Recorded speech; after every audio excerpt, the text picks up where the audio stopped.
We're ready to do something really special. The downtown San Antonio landscape is about to change. Voters have decided the Spurs are moving to downtown. So what happens next? When does that happen? It was a case that rocked San Antonio, the deaths of a young couple and their unborn child. And this morning, we're taking you back inside the courtroom as the trial begins for one of the people accused in that case. Central Catholic High School in San Antonio now facing a second lawsuit. Today on GMSA, why this time it has to do with bullying and assault. From KSAT 12, Good Morning San Antonio starts right now. And good morning, San Antonio. If you are waking up, get this. The big question is still out there. What's next for that Spurs arena, the Freeman Coliseum and the Frost Bank Center? And we're talking about Props A and Props B have both passed this morning. But for Props A, 56% of voters voted in favor of allowing Bexar County to use that venue tax to upgrade the Freeman Coliseum, Frost Bank Center, and facilities that are operated by the San Antonio Stock Show and Rodeo. And here's a look at the other big one here. Proposition B, closer vote. 52% of voters voted in favor of that. This allows Bexar County to use an estimated $311 million from those venue taxes to partially fund a new downtown Spurs arena. Both props include the increase of the county's hotel occupancy tax from 1.75% to 2% and extend an already existing car rental tax. And we, of course, are going to hear from both sides, plus all of the other election results coming up in just a bit. But again, good morning to everyone out there the day after elections, 6 o'clock in the morning. I'm RJ Marcus. And I am Daphne Gray. I will say that I know a lot of people are thinking about what is that next step. You know, I think they're talking about the rubble that is out there right now, but I feel like everybody's kind of living in the moment for now. Absolutely. And good to see the voter turnout as well, as we got some pretty awesome numbers out there. So we'll talk about all that, break it all down for you. Yeah, I'll be curious to see how they use that footprint there with the former Institute of Texan Cultures. But we do have a long way to go, as you pointed out. And as we look outside for you this morning, we've got temperatures in the upper 50s. And it's not so bad. In fact, we've fallen just a couple more degrees here in San Antonio. Humidity is also increasing. So as I've been saying, we're going to watch for some fog. So far on this picture, we're not seeing any, and I haven't seen much around San Antonio. Doesn't mean we won't, though. We still have a couple hours left where it's a possibility. 56 Converse, 57 right now in Bernie. You see the humidity levels are high across the board. So we'll call for some patchy fog this morning and then break out into sunny skies by midday, 76 degrees. You'll top out at 82. It'll be a warm afternoon.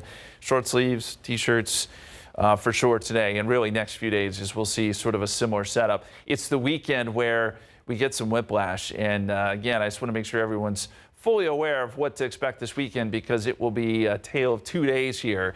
87 on Saturday, warm, humid.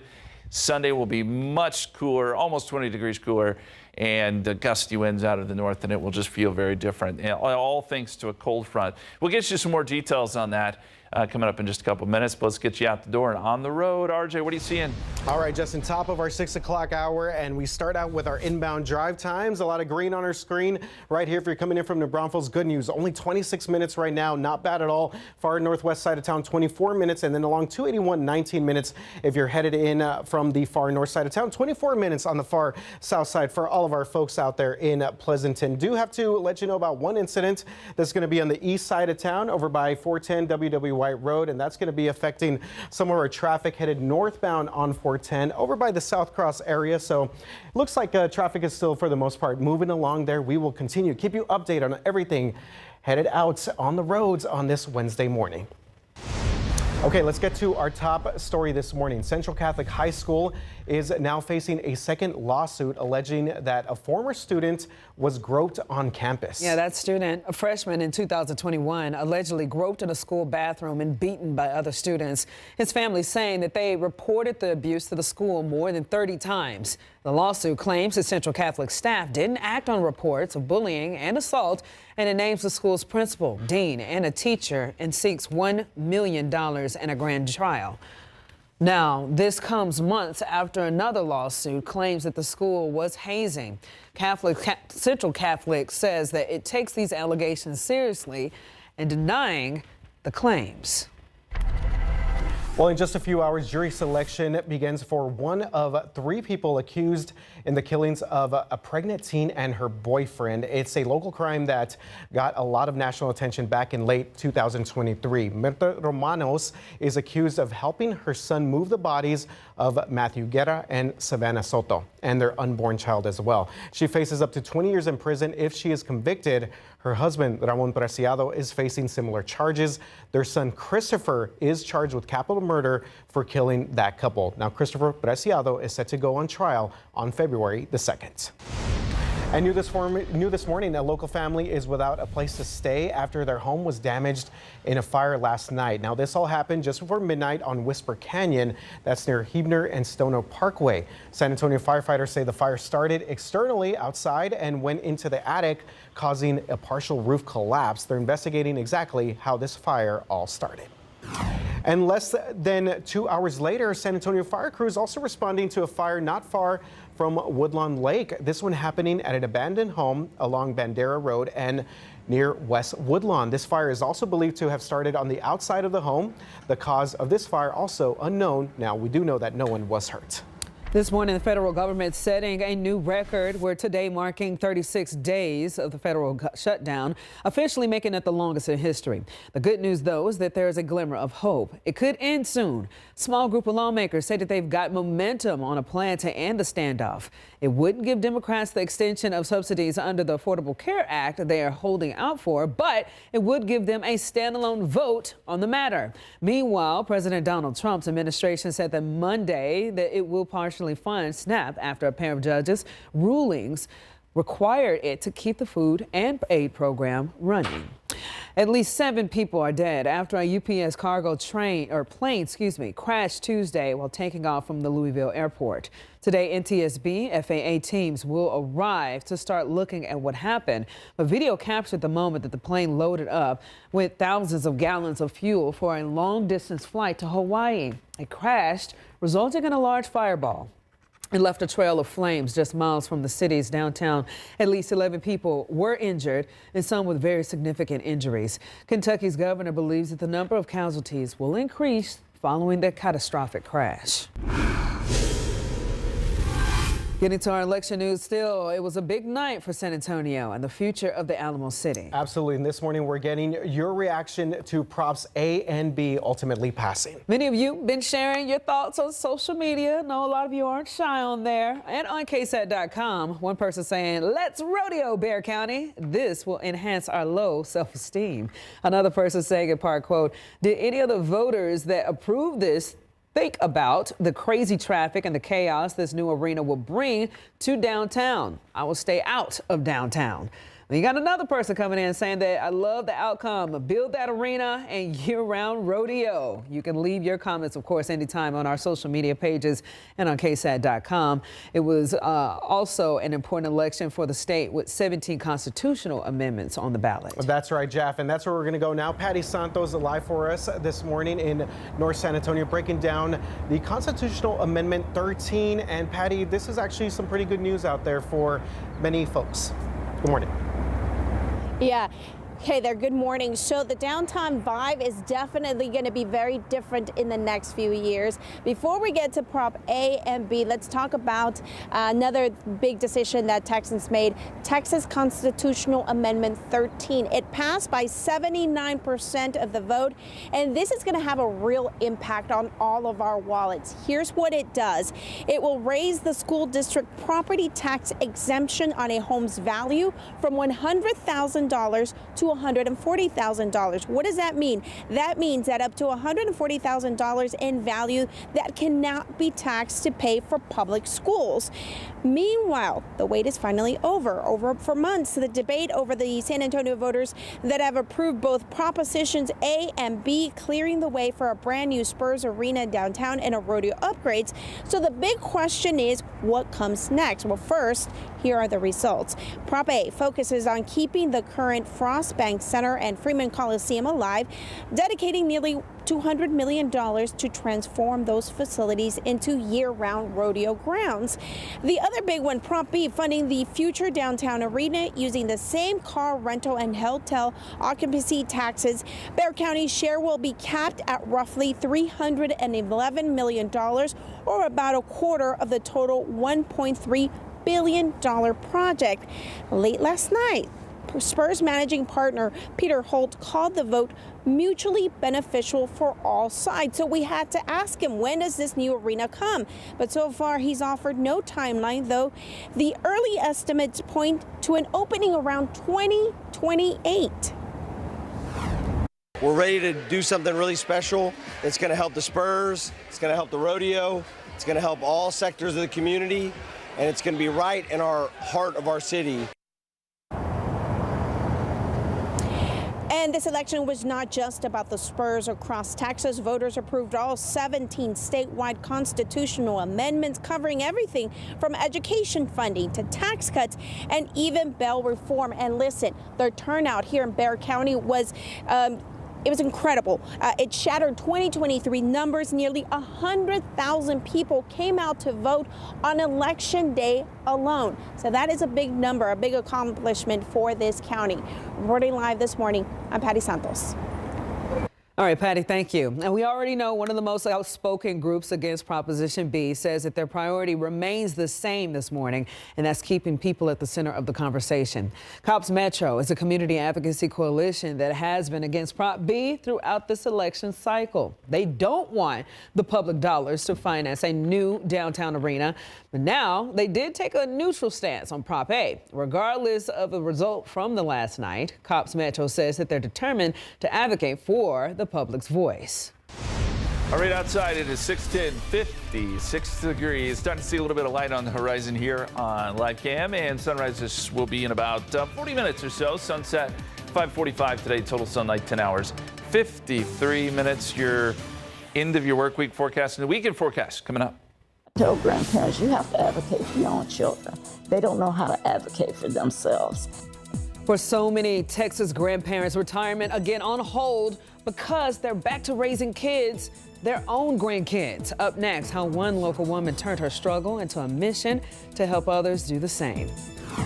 And it is now, get this, 50 days until Christmas, but many shoppers are tightening their belts this year. A look at what gifts discount stores are offering for folks. Hey, Beth, how are you? Last hour, I told you about this lady right here, Miss Gloria Adams, who works as an intake coordinator for the nonprofit Texas Grandparents Raising Grandchildren. Again, she helps point to resources and contacts through the organization for the thousands of needy grandparents out there raising their grandchildren, which is unfortunately a more common scenario than people would think. But again, this is not where her journey started. Yeah, come on. I had to take the paper and put it in front of my son and say, sign this. I don't want no ifs, ands, buts. You ain't in no position to take care of them. Sign it. Over 2 decades ago, 76-year-old Gloria Adams had to make that tough love decision to give up on her son who struggled with drug addiction. It was entirely a gift from God. How many grandchildren have you raised since 2009? 5. But with more mouths to feed, the unfortunate death of her husband from cancer, and with her own struggles with breast cancer and forced retirement, she spends thousands each month. I can't keep enough food in the house. But finances are just a part of this kind of responsibility. I call it the wall of fame. Adams has had to learn how to handle the mental health of children who didn't feel loved by the ones who gave them up. It hurts me for them. It upsets me for them. At her lowest point, though, Adams found Texas Grandparents Raising Grandchildren, along with her faith and many helpful resources the organization introduced her to. All of her grandchildren, ages 13 to 27, are on a path to success. I don't accept anything less than an 80. If it's less than an 80, we go to war around here. And now with a 4-month-old great-grandchild, she wants her son's troubled past to be a lesson to them. Hey, little one. If you're going to be a parent, be the kind of parent that perhaps you would like to have had if you didn't have a parent. Now, here's some good news for you. Ms. Gloria tells me that our son is actually recovered now, and he does have some kind of relationship with his children. But her message to others like herself, do not be afraid to seek help. And here's a way to do so. It's very easy. You can go to our website at KSAT.com. And if you type in Texas grandparents raising grandchildren, you'll find this particular article right here. Scroll all the way down to where you should find a link to their exact website. And there you'll be able to find all the resources that you need, the contacts that you need to get in touch with that will be able to direct you on the path that you can go for a better future for your family. And right now I am on the scene of a crash on the west side. This is a rollover crash on General McMullen right by Ruiz Street, and miraculously that's the driver right there. I do believe that he is unharmed, and just know that the southbound lanes of General McMullen is going to have that right lane blocked until they can get that car towed away from the scene. RJ.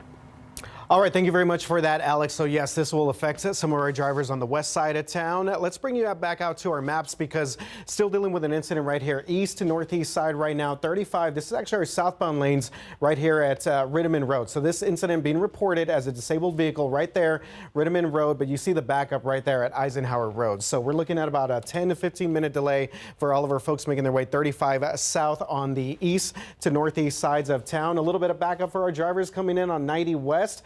About a 5 to 10 minute delay right now, headed over to 1604. And there, right there, is the accident that Alex was talking about on General McMullen and Ruiz Street. Everything else across the city, not too bad if you are stepping outside on your Wednesday morning commute. Let's go to Justin now with a look at what it's going to feel like outside. Justin. Well, it's cool this morning. We've got temperatures in the upper 50s, but certainly not cold. And we've been watching for the prospect of a little bit of fog. So far, so good. We still see visibilities sitting right at that 10-mile range here around San Antonio. Maybe some slightly lower numbers out towards Gonzales and Nixon, but certainly not anything that would constitute fog.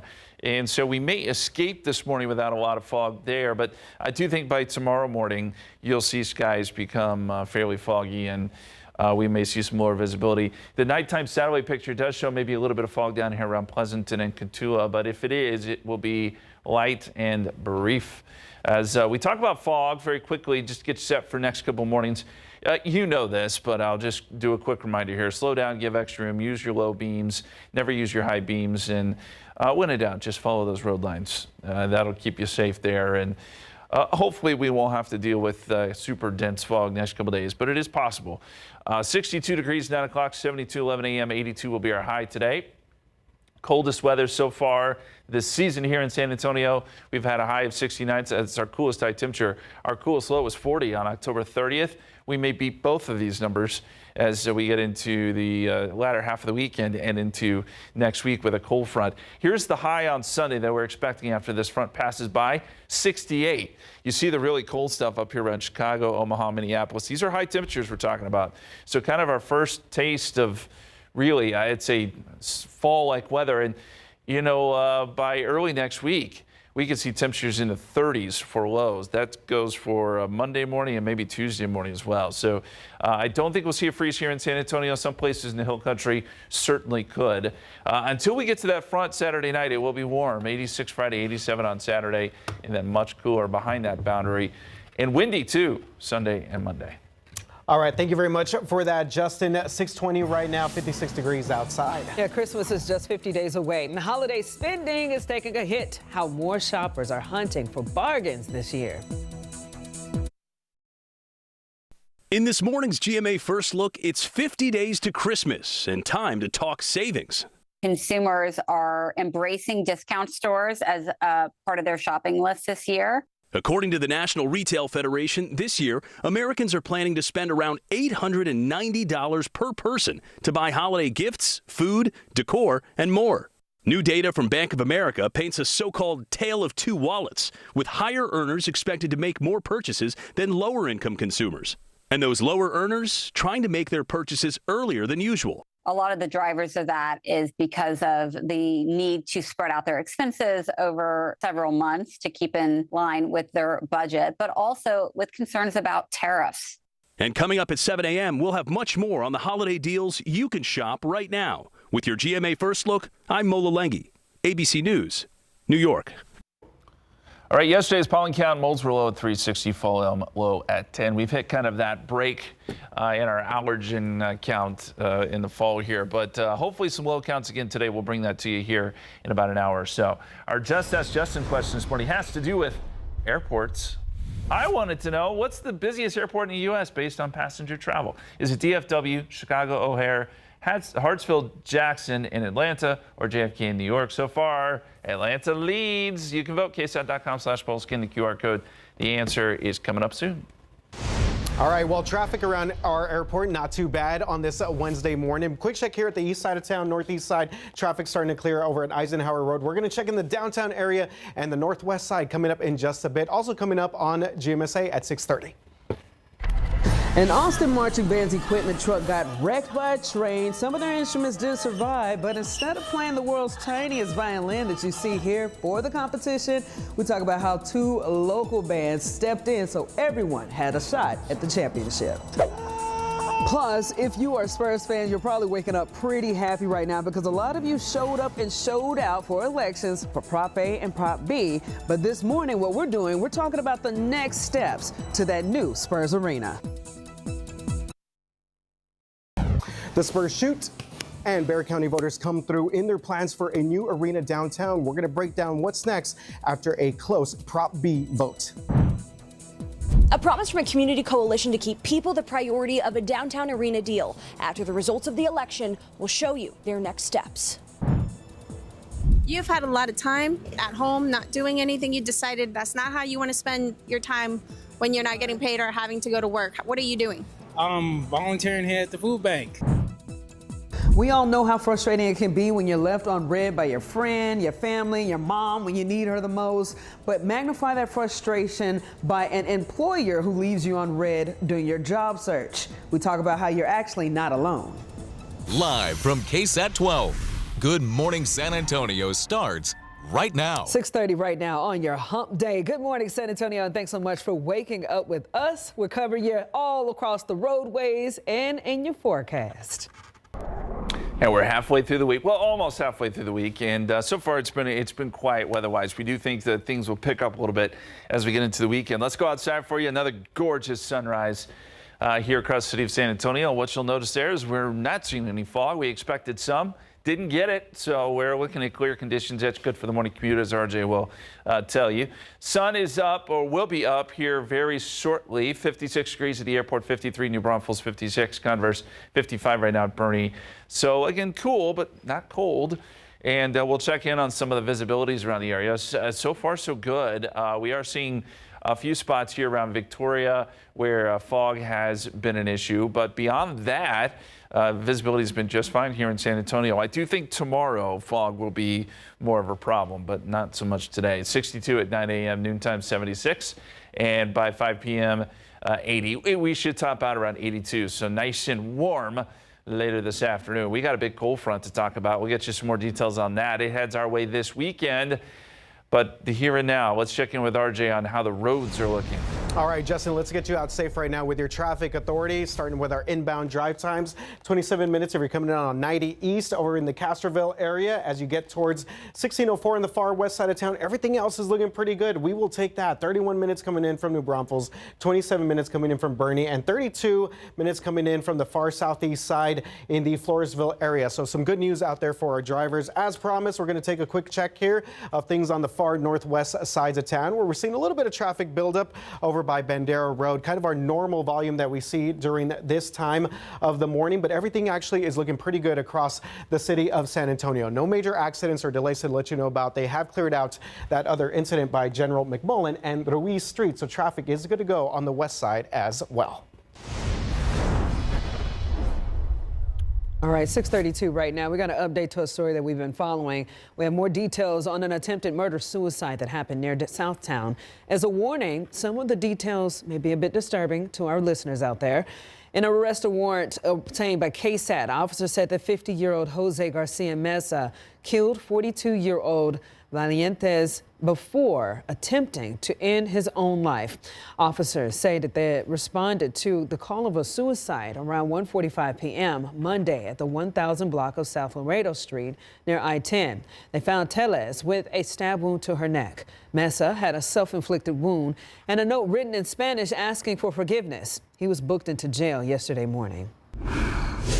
All right, well, we've been talking a lot about Props A and B. Want to give you a little bit of closer look at some of the results early this Wednesday morning. And this map available on the Bexar County Elections website showing the Prop A vote. You could see that the 4 votes basically on the far north sides of town, far northwest sides of town, for the most part approved on the east side as well and south side. No major issues for Prop A for a lot of our voters. That, of course, was the rodeo proposition. But let's show you Prop B, a little bit more divisive in terms of spending the money to get the new Spurs arena built downtown. And that's basically what we saw on the maps right here. Far north side of town, mostly for the proposition to pass, the far northwest side and the far northeast side, for the most part, for that proposition to pass. But when you look at some of this other map here, the far east side are outlying areas, on the far south side and on the far southwest side went against this Spurs vote. Again, this one was very close. You could get all this information on the Bexar County Elections website. And we're going to have an article with all of these details on KSAT.com. But we do want to focus a little bit more on Prop B. Let's give you one look here at the final results. 52%, again, a close vote there. Bexar County voters signing off on this proposition to help fund a new downtown Spurs arena. Prop B will use a county venue tax to send up to $311 million towards the proposed arena at Hemisphere. This is a critical part of the larger $1.3 billion funding deal for the arena. San Antonio Mayor Gina Ortiz-Jones even showed up at the team's watch party last night. She has been publicly skeptical about the deal, but did not take a public stance on Prop B. She didn't address the crowd either and left before any of those results came in. But she did talk with Spurs managing partner Peter J. Holt. Mayor Gina, she was here to talk to you briefly. What did she say to you? We're going to work together. Partnerships and relationships take time and effort, and I think that she's committed to that. We're committed to that. It's been unwavering, and we're going to work together to get something special done. Now, Peter J. Holt would not say when a new arena may actually open or a timeline. The city's initial presentation on the wider Project Marvel plans, however, included timeline assumptions indicating the arena could be completed by as early as 2028. But not everyone wanted this. As our Avery Everett explains, Cops Metro wants to keep people talking about this. Keeping the community at the forefront of this conversation. That's what Cops Metro says matters to them most after this election. Cops Metro has been one of the groups most outspoken against Proposition B this election cycle, and they had a watch party last night. Now, regardless of the results from Tuesday, they say their prioritization of the people of San Antonio is unwavered. Cops Metro did not take a stance on Proposition A, but they were clear they did not want public dollars to fund a new downtown arena. They say moving forward, they'll still push to be a part of this conversation in the deal. We are committed to whichever way this turns out to work with our elected officials, with our business leaders, and with the citizenry of San Antonio to create a vision that does not do one at the expense of the other. When we spoke to Cops Metro leaders on Tuesday night, they told us they were most proud about voter turnout on Tuesday during the election. They say that goes to show just how badly the public in San Antonio wants to be a part of this conversation. Avery Everett, KSAT 12 News.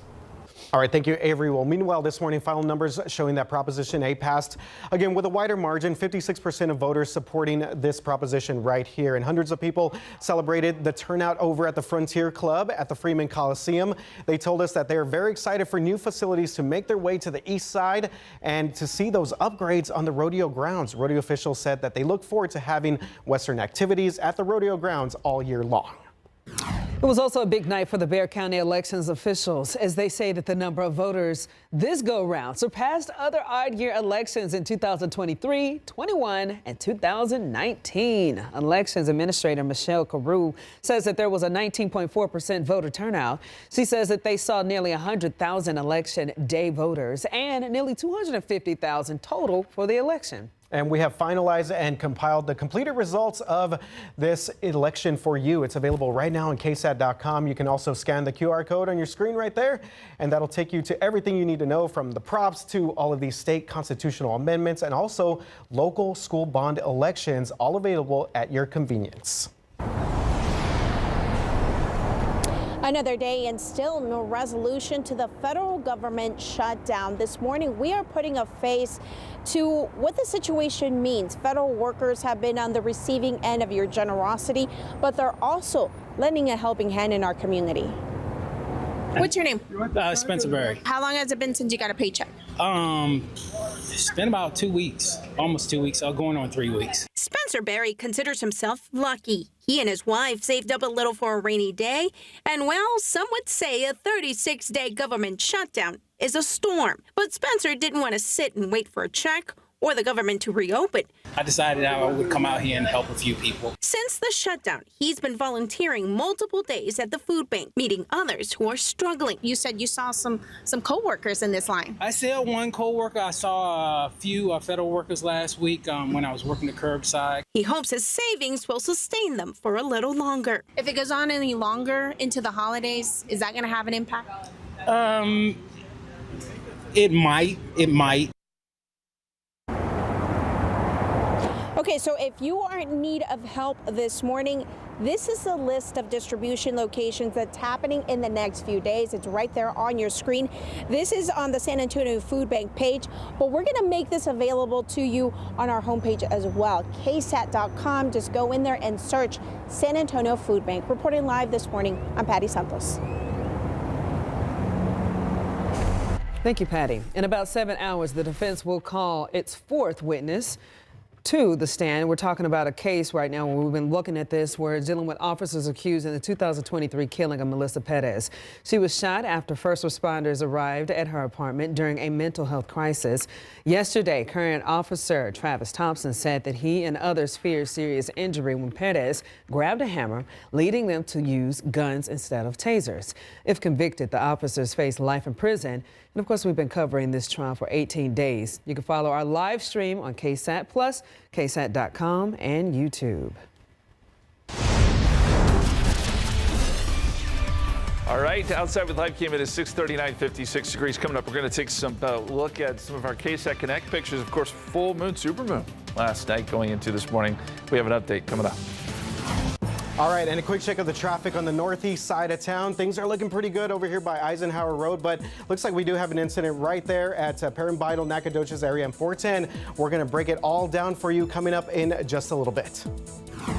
And a lot of people are looking for work right now to try to make ends meet, but landing a job has never been harder. Up next, the key things that you can do right now to stand out from the growing crowd of job seekers. 6:43 right now. A lot of people are looking for work to no avail. That's right. As Rena Roy shows us, job seekers say that even after applying for hundreds of positions, they are rarely hearing back from a real person. Experts are calling the job market low hire, low fire. If you do become unemployed, it is harder to find a job right now because job postings have come down and the hires rate has declined. Although sectors like healthcare are in high demand, postings in many fields like business and tech are seeing a decline. And for millions of unemployed Americans, the months or even years without pay can be challenging, from trying to make ends meet financially to not having adequate health coverage. You wake up and you're like, all right, today's going to be the day. And then you get 4 applications deep into the day and you're like, well, I don't know anymore.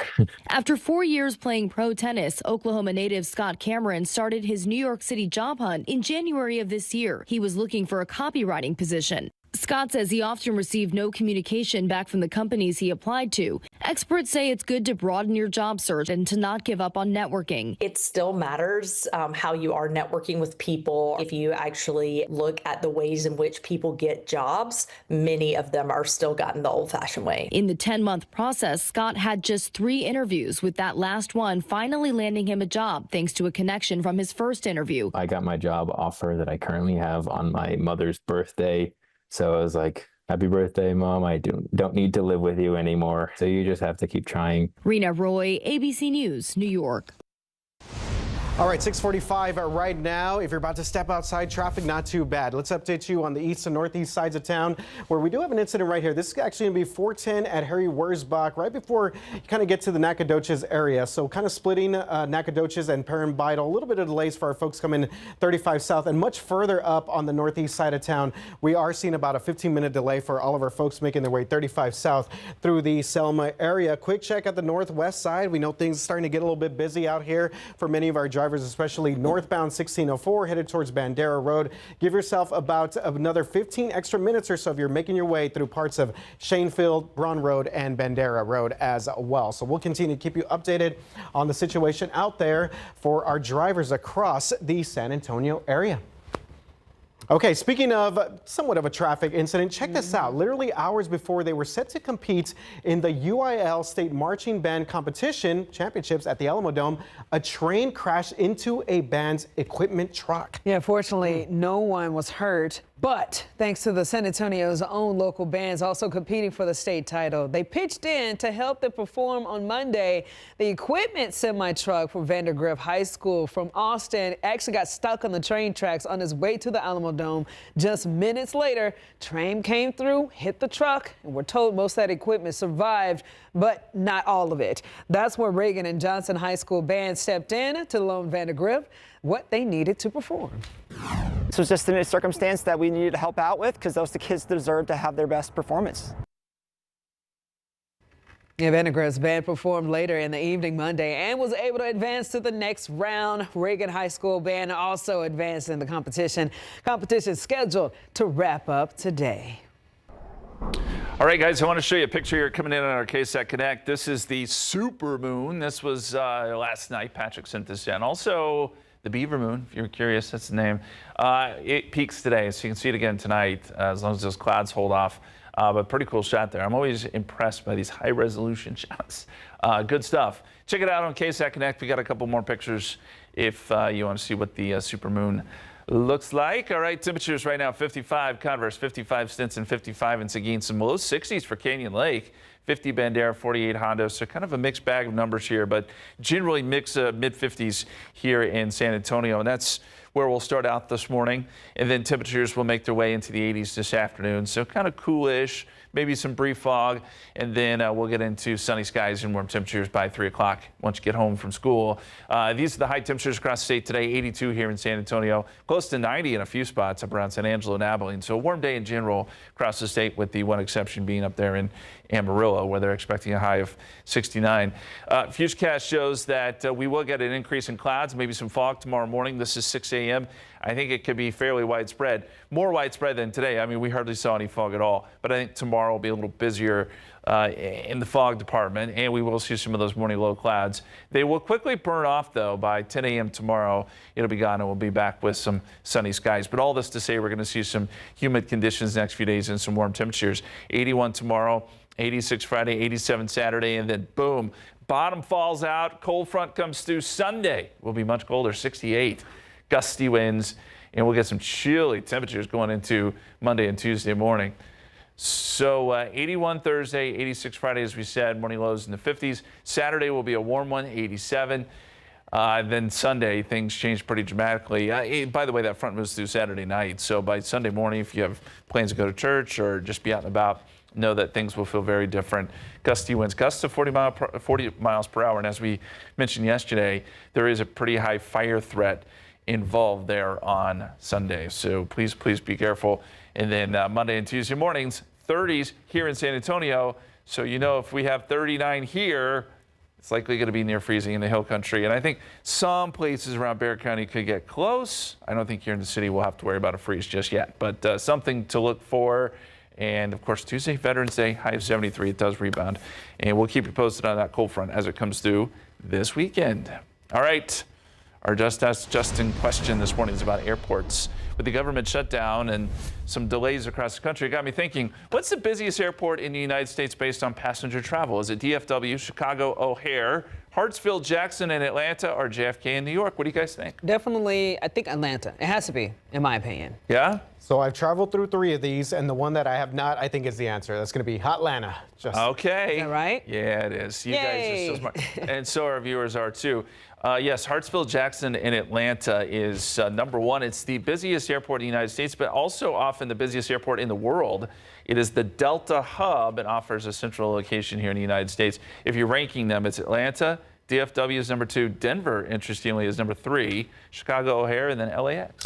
I've had the most delays in Atlanta. That's why I think it's that one. Yeah, it happens. And DFW is second because American, right? That's where they're hub there. For American. Okay. Yep, exactly. All right, guys, 6:51, 56 degrees outside. Coming up on GMSA Plus, the official federal jobs report for October is delayed because of the government shutdown, but a major job placement website is chiming in on all of this, what they had to say about job growth in our country. All right, welcome back. We're currently sitting in the mid-50s this morning. We'll be up around 67 at 10 o'clock, 76 noontime, and a high temperature right around 82. That is above average. Lots of sun again today.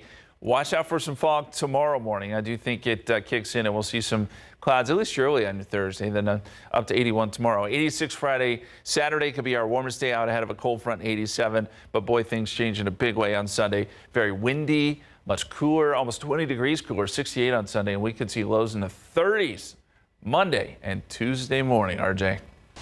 All right, Justin, 6:55 right now. Let's get you out the door safely here if you're about to step out for your Wednesday morning commute. And a quick check right here. This just popped up on the TransGuide traffic feed, our camera over here on the near northwest side of town. 410 westbound. This is going to be Jackson Keller Road. So it's going to be affecting all of our traffic that's making their way over to the very busy 410 I-10 interchange, again, near Crossroads, Balcones Heights area, Castle Hills, if you're coming in from there. So you see that traffic for the most part is moving along. So no major issues yet, but we'll continue to keep you updated on that situation. And another quick check at the downtown area where we are starting to see some traffic build out here. I-10 East, Frio into the downtown area past the Fine Silver Curve. Traffic backing up to Culebra, about a 15-20 minute delay right now. Let's check in with Alex. He is out and about on the streets, and I believe he's got a nice little sunrise for us. Alex? Yeah, good morning, RJ. Well, the west side's warming up as well. 410 Ingram right here. No traffic incidents to report, but we do have great driving conditions, dry roads, and check out that sunrise, RJ. Yeah, it looks amazing, Alex, as people step outside. We're going to check in on the northwest side, northeast side coming up in just a little bit as we get into GMSA Plus. Jeff.